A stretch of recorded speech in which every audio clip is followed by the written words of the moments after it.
మేము ఒక RTI application వేయదలుచుకున్నాం. ఎందుకంటే వీళ్ళని వదిలిపెట్టదలుచుకోలేదు. రేవంత్ రెడ్డి ప్రతిదాన్ని కూడా ఏదో మాట్లాడతాడు, ఆయన ప్రభుత్వం ఏదో మాట్లాడుతుంది, దాటవేత ధోరణికి పాల్పడుతూ తప్పించుకొని తిరుగుతున్నారు. మేము ఒక ఆర్టీఐ అప్లికేషన్ వేస్తూ ఉన్నాము. కాన్స్టిట్యూషన్ ఆఫ్ ఎంక్వైరీ కమిటీ ఎప్పుడు జరిగింది, ఎట్లా జరిగింది, దాని ఆర్డర్ ఏంది చెప్పాలా, దాని టర్మ్స్ ఆఫ్ రెఫరెన్స్ ఏందో చెప్పాలా, ఆ ఎంక్వైరీ రిపోర్ట్ సబ్మిట్ చేసిందా చెప్పాలా, సీసీటీవీ ఫుటేజ్ను మీరు ఏం పరిగణలోకి తీసుకొని ఒక నిర్ణయానికి వచ్చిండ్రు, మొత్తానికి అన్ని రకాలైనటువంటి ఒక వివరాలన్నీ కూడా పొందుపరుస్తూ ఒక ఆర్టీఐ అప్లికేషన్ను మేము ప్రభుత్వానికి దాఖలు చేస్తూ ఉన్నాము. ఇది సాధికారికంగా దీన్ని పంపిస్తాము. తప్పనిసరిగా ఈ సమాచారాన్ని ప్రజల దృష్టిలోకి పెట్టాలని చెప్పని కోరుతా ఉన్నాం. చివరికి ఒక ముఖ్యమైన విషయం, ఈ మధ్య సోషల్ మీడియాలో 2-3 రోజుల నుంచి ఒకళ్ళిద్దరు పేర్లు వస్తూ ఉన్నాయి, వీళ్ళు ఏదో పక్కనున్నారు అని చెప్పని. అది రేవంత్ రెడ్డి గారికి అత్యంత సన్నిహితులైనటువంటి ఒక వ్యక్తులు అని చెప్పని అది కూడా సోషల్ మీడియాలో ప్రచారం జరుగుతూ ఉంది. బాగా దగ్గర ఉన్నటువంటి వాళ్ళు, రేవంత్ రెడ్డి గారికి నిరంతరం దగ్గర ఉండేటువంటి ఒక అత్యంత ప్రతిష్టాత్మకమైన పదవుల్లో ఉన్నటువంటి వాళ్ళ పేర్లు వస్తూ ఉన్నాయి. చర్యలే, అది నిజమా అబద్ధమా? నిజంగానే రేవంత్ రెడ్డికి సంబంధించిన దగ్గరున్న వాళ్లే ఆ రకమైన దాష్టికానికి పాల్పడ్డరా, లేదు మీ పార్టీలోని అంతర్గత కుమ్ములాటల పేరు మీద ఎవరైనా కావాలని చెప్పని బదనాం చేస్తున్నారా? ఈ బయటికి రావాలి కదా, దొంగలు దొరకాలి కదా, వాళ్ళని శిక్షించాలి కదా.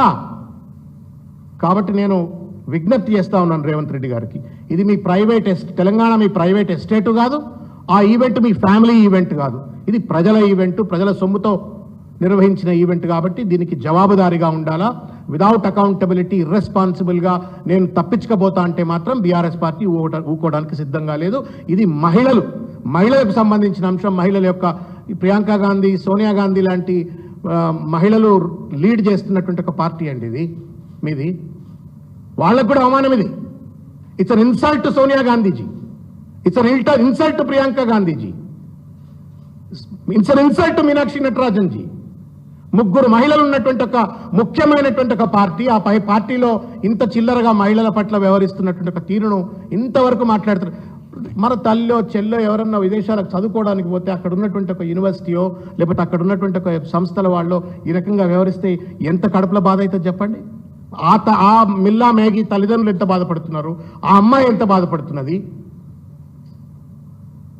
మానవత్వంతో రేవంత్ రెడ్డి వ్యవహరించాలని చెప్పని, జవాబుదారితో వ్యవహరించాలని చెప్పని, ఎవరు ఈ దొంగలు, ఎవరు ఈ రకంగా అక్రమంగా వ్యవహరించినారు, అనైతికంగా వ్యవహరించినారు, తప్పుడు వ్యవహారం చేసినారు, వాళ్ళను పట్టాలా, శిక్షించాలా అని చెప్పని డిమాండ్ చేస్తాను.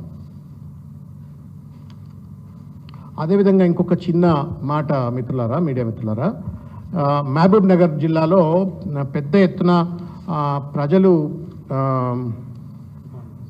ఇథనాల్, జోగులాంబ గద్వాల్ జిల్లాలో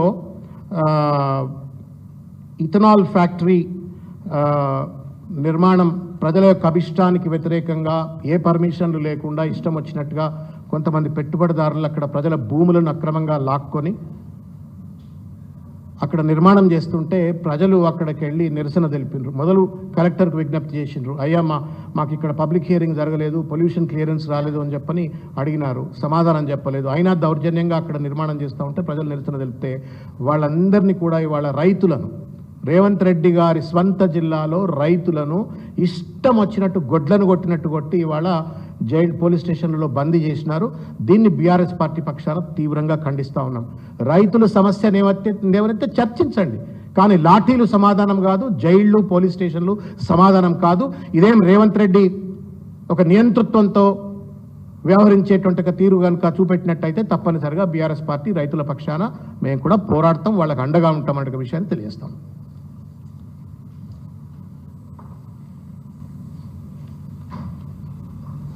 ఇది ఒక ఫోటో చూడరు, గమ్మత్. మీరు గుర్తుపడతారా ఈ పక్కన లాస్ట్ పిల్లగాని? చూడరు జరా, చూడ్రి. ఈ పక్కన కూర్చున్న వాళ్ళంతా ఎవరు పాపము? Contestants. A state guest, you can't even reach out to them, sir. You need to take a permission to go and then meet a state protocol ఉన్నటువంటి ఒక గెస్ట్ని కలవాలంటే పర్మిషన్ తీసుకొని పోవాలా, and that to their women. ఎవడు పడితే వాడు టేబుళ్ళ మీద పోయి కూర్చొని రియల్ ఎస్టేట్ కంపెనీలకు పోదులు ఇప్పిస్తూ వాళ్ళు ఏదో వినోద వస్తువులు, ఆట వస్తువులు అయినట్టుగా. This is not the way of conducting an event. మన ఇంట్లో వాళ్ళనే మనం ఏడన్నా ఇష్టం వచ్చినట్టు తిరుపతికి వాడు కనబోతా మన ఆడపిల్లలు మనం ఎంబడొస్తే ఎవడబడతాడు ఫోటో దిగి నిత్తమా? Will that happen? ఈ మాత్రం సెన్సిటివిటీ లేదా ప్రభుత్వానికి?